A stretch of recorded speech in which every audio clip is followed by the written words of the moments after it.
బాబా సాయిరా సాయిరా శ్రీ సాయిరా.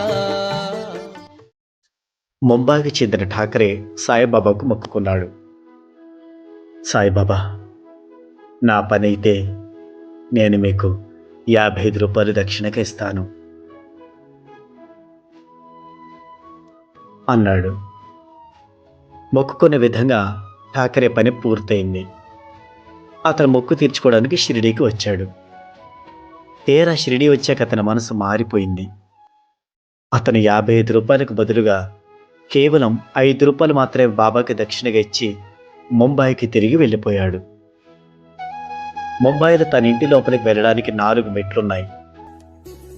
మెట్ల మీద కాళ్ళు పెట్టగానే అతని చెవుల్లో,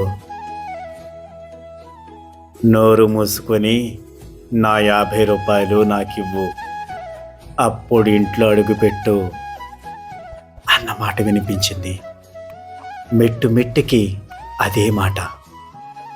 అతడి ఇంట్లోకి వెళ్లకుండా తిరిగి సరాసరి షిరిడీ వచ్చి బాబాకి మిగతా 50 రూపాయలు ఇచ్చాడు.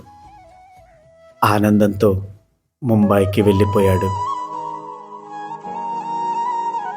నువ్వు బాబాకి ఏది ఇవ్వాలనుకుంటావో దానిని సాయిబాబా నీ వద్ద నుంచి తీసుకోకుండా ఎప్పటికీ ఉండరు. కనుక సాయిని మోసం చేసే ప్రయత్నం చేయొద్దు.